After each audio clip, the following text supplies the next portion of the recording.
La mayordomía cristiana es de vital importancia. ¿Cómo debemos aprender a ser buenos mayordomos? No solamente de lo mío, sino de lo ajeno y de lo del Señor. Queremos en esta enseñanza de hoy hablar de los principios bíblicos de la mayordomía, tanto individual como de la iglesia del Señor.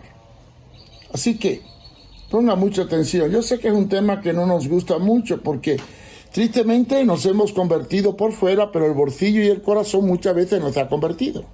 Así que entremos al grano. Esperamos que esta enseñanza nos ayude a entender cómo poder ser próspero y bendecido y ver que la obra de Dios siga adelante. Veamos la enseñanza.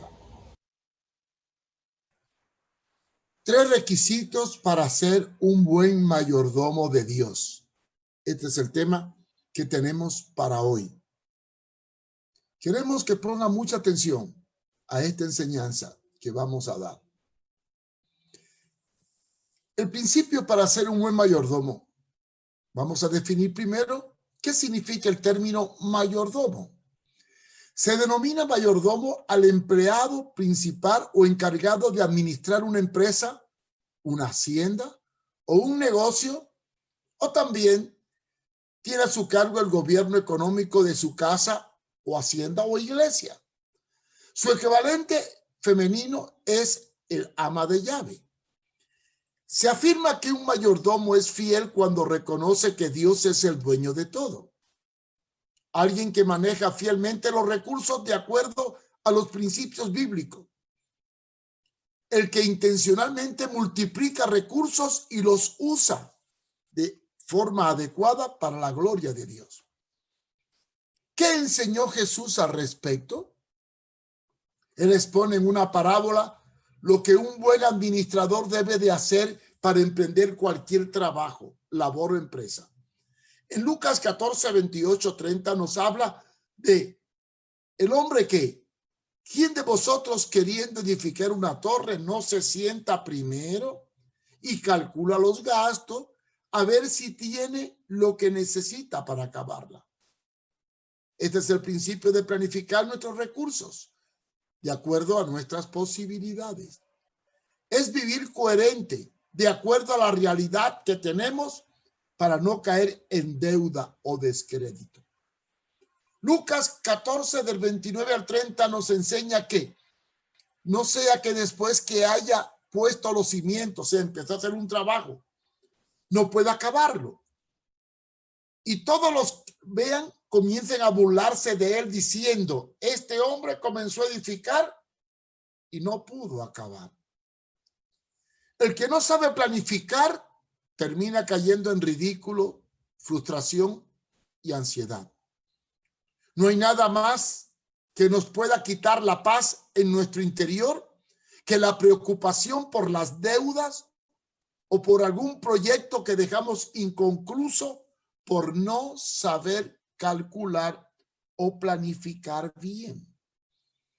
Lucas 14 del 31 al 32 nos dice otra ilustración sobre la planificación. ¿O qué rey al marchar a la guerra contra otro no se sienta primero y considera si puede hacer frente con 10,000 al que viene con él con 20,000? Y si no puede, cuando el otro está todavía lejos, le envía una embajada y le pide condiciones de paz. En este relato el Señor plantea la capacidad de medir lo que hacemos y lo que tenemos. Nos enseña a calcular los riesgos y a tomar las medidas de acuerdo a la realidad a la cual nos vamos a enfrentar. Nuestro mayor problema en la vida cristiana es aprender una buena mayordomía y ser partícipe de una doble mayordomía. Primero, hay que aprender a ser buenos mayordomos de lo que obtengo para el sustento mío, siendo proveedor de mi hogar. Claro, esto envuelve saber planificar mis gastos de acuerdo a mis ingresos. Si gasto más de lo que gano, voy a la quiebra. Y segundo, Debemos ser fiel y agradecido con Dios, reconociendo su provisión y dándole a Él y a su reino lo que nos demanda, no por imposición ni chantaje, sino por amor. Ser un buen trabajador es un principio de la mayordomía. Debemos a trabajar como manda la palabra.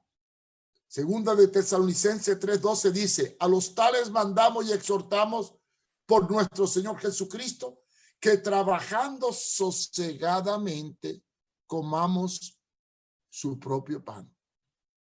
¿Y por qué trabajamos?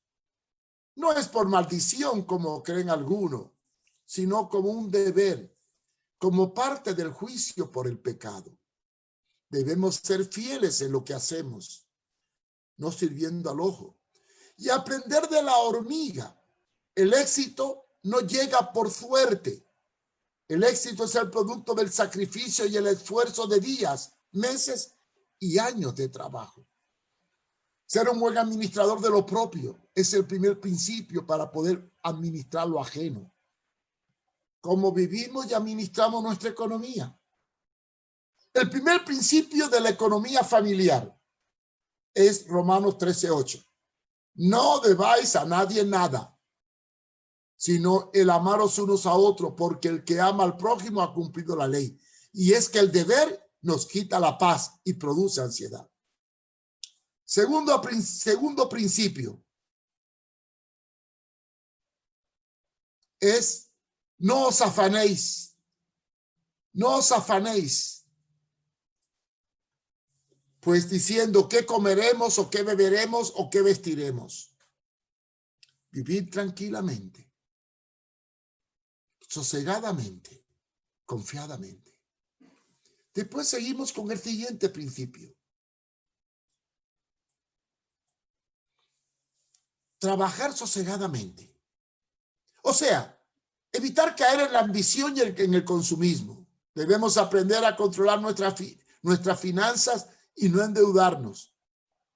Antes de comprar lo superfluo, piensa en lo necesario y lo básico. Recuerda lo que dice Pablo en Timoteo, 1 Timoteo 6:8. Teniendo sustento y abrigo, estemos contentos. Disfruta lo que tiene. Y la palabra sosegado significa no ser inquieto, tener tranquilidad, serenidad. Es importante trabajar sin desesperación y lo más importante, sin ambición. ¿Cómo planear una economía para evitar las crisis? Bueno, como hemos estudiado anteriormente, debemos de hacer provisión planificando la economía principalmente en época de crisis. Para ello, hay que seguir 3 pasos. 1, o A, hacer un presupuesto. B, no caer en el crédito fácil, que es una trampa. Y C, hacer provisión para los tiempos difíciles que vienen. Sí, aprender a ser fiel en lo poco para que Dios también te dé lo mucho. Sí, eso de ser fiel en lo poco. Como cristianos en nuestro liderato debemos ser sometidos a prueba para enseñarlo en la palabra, aprender a ser fiel. 1 Timoteo 3 del 8 al 10 dice, los diáconos asimismo deben ser honestos, sin dobleces, no dados al mucho vino, no codiciosos de ganancia deshonesta, que guarden el misterio de la fe con limpia conciencia. Y estos también sean sometidos a prueba primero y entonces ejerce el diaconado. Yo no le voy a dar a una persona responsabilidad administrativa si no lo pruebo y veo que es fiel en lo poco para poderlo poner en lo mucho. Y la evidencia de que somos buenos mayordomos se encuentra en Mateo 25:23. Y el Señor dijo, bien buen siervo y fiel, sobre poco has sido fiel, sobre mucho te pondré. Entra en el gozo de tu Señor. Pero la buena mayordomía va mucho más allá de ser fiel. No solo debo ser fiel en lo mío, sino en lo ajeno, en aquello que tiene que ver con lo de los demás. Lucas 16:12 dice, y si en lo ajeno no fuiste fiel, ¿quién os dará lo vuestro? Esto indica que mi trabajo en los bienes de otro incluye los de la iglesia, por lo que debo ser fiel en aquello que se me ha encomendado. Y una forma es ser probado, ¿sí? Evaluar cómo actúo en lo mío para poderte dar lo ajeno. Porque si en lo tuyo no eres fiel, olvídate, vas a ser un desastre en lo de otro. El gran peligro de la ambición y el afán económico nos lleva a la desesperación. Hay un peligro grande en la vida cristiana en relación a la mayordomía. Es el afán material, originado casi siempre por la ambición, la cual nace de la codicia. Al respecto, Jesús nos enseña que debemos tener cuidado y afirma en Marcos 4:19. Pero los afanes de este siglo y el engaño de las riquezas y las codicias de otras cosas entran y ahogan la palabra y se hace infructuosa. Y en Mateo 6:25, por tanto os digo, no os afanéis por vuestra vida, qué habéis de comer o qué habéis de beber, ni por vuestro cuerpo, qué habéis de vestir. ¿No es la vida más que el alimento y el cuerpo más que el vestido? Así que no nos afanemos, vivamos sosegadamente. Y la mayordomía cristiana, como cristianos debemos reconocer la mayordomía cristiana, tanto en el diezmo, las ofrendas y la ayuda a los necesitados. Pero, ¿cómo debemos cumplir el mandato de Dios? Primero, es un deber de gratitud darle al Señor el diezmo, pero al mismo no es para que el hombre se lucre, sino para suplir las necesidades del reino. No hay que exigir el diezmo como un soborno, un chantaje, una extorsión, sino hay que darlo como una muestra de gratitud. No es un impuesto real, es una expresión de gratitud. Lucas 6:38 dice, dad y se os dará. Medida buena, apretada, remecida y rebosada dará en vuestro regazo. Porque con la misma medida con que medís, os volverán a medir. Hay muchos que se oponen al diezmo, luchan contra el diezmo. Dicen que el diezmo no es bíblico, que pertenece a la ley y que Jesús no le enseñó. Bueno, vamos a aclarar algunas cosas sobre el diezmo. No debe ser un impuesto, ni impositivo, pero tampoco es producto de la ley. Y tampoco Jesús lo descartó. Veamos. Abraham diezmó a Melquisedec el diezmo cuando no había ley.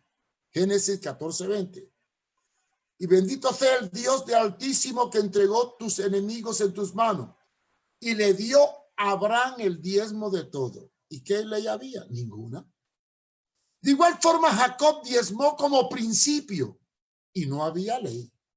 Dice Génesis 28:22. Y esta piedra que he puesto por señal será casa de Dios. Y todo lo que me dieres, el diezmo apartaré para ti. ¿No? Así que tenemos evidencia. Tampoco Jesús prohibió el diezmo.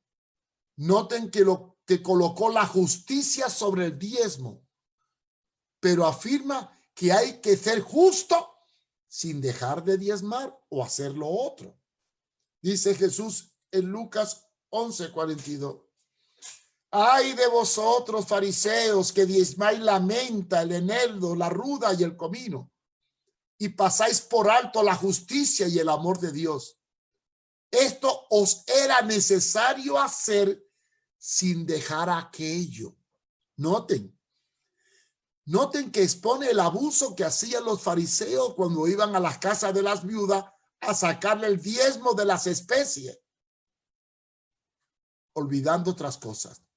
Por eso es que en Mateo 23:14 dice, ay de vosotros, escribas y fariseos, hipócritas, porque devoráis las casas de las viudas, o sea, le sacáis el diezmo con chantaje y con oraciones, y como pretexto hacéis largas oraciones.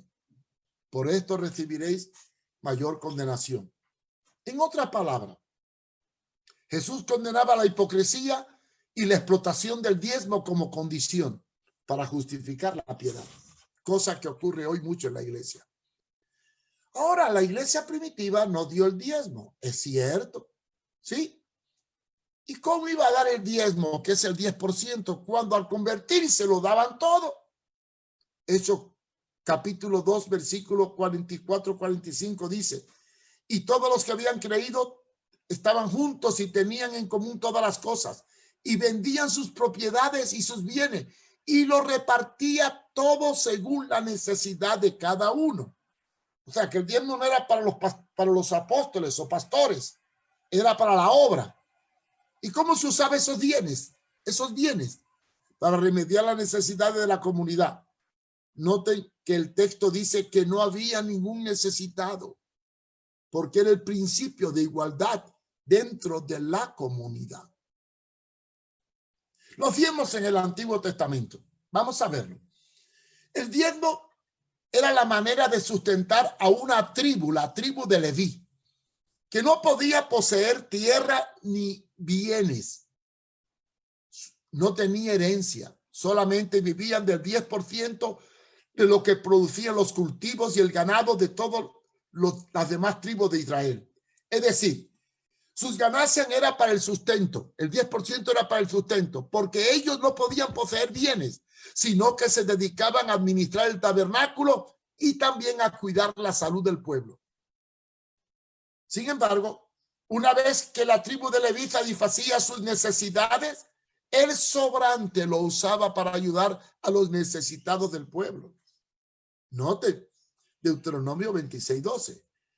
Cuando acabes de diezmar todos los diezmos de tus frutos en el año tercero, el año del diezmo, darás también al levita, al extranjero, al huérfano y a la viuda, y comerán en tus aldeas y se saciarán.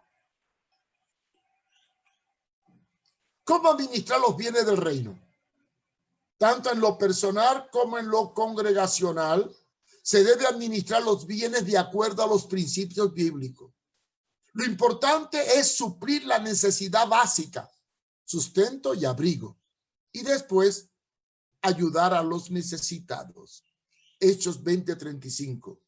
En todo os he enseñado que, trabajando así, se debe ayudar a los necesitados y recordar la palabra del Señor Jesús que dijo, más bienaventurado es dar que recibir.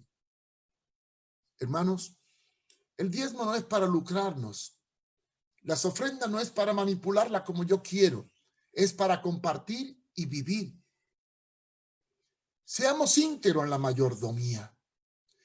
Sí, y cuidemos en no ser ladrones o corruptos en el manejo de las finanzas, tanto personales como de otros. En el reino de Dios tenemos que proclamar la integridad como la evidencia de que somos hijos de Dios y combatir la ambición por el dinero que nos lleva a la corrupción. Y tristemente, en muchas iglesias hay corrupción porque se manejan mal los fondos para usos de placeres y no de necesidades. Primera de Pedro 5:2 dice, apacentad la grey de Dios que está entre vosotros, cuidando de ella. Ahora note lo que le dice a los pastores y líderes, no por fuerza, sino voluntariamente, no por ganancias deshonestas, sino con ánimo pronto. Y hay pastores que visitan a los hermanos que le dan, pero nunca visitan a los que no pueden dar porque tienen que recibir. Primera de Timoteo 6:10, porque raíz de todos los males es el amor al dinero, el cual, codiciando algunos, se extraviaron de la fe y fueron traspasados de muchos dolores. El orgullo y el amor al dinero son la raíz de todos los males de la humanidad. Lo ratifica la palabra de Dios.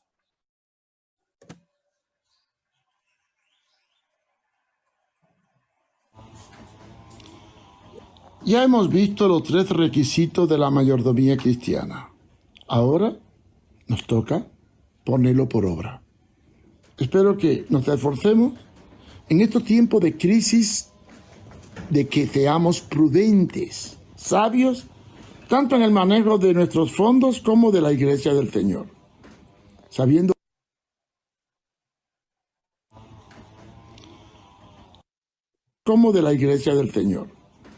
sabiendo que Dios quiere que seamos rectos en todo y que tengamos buen testimonio para no caer en descrédito y en lazo del diablo.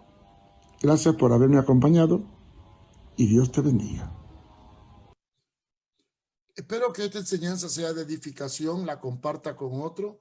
También la puede buscar en la página de YouTube, la vamos a colocar, y en mi página web www.contralapostasia.com.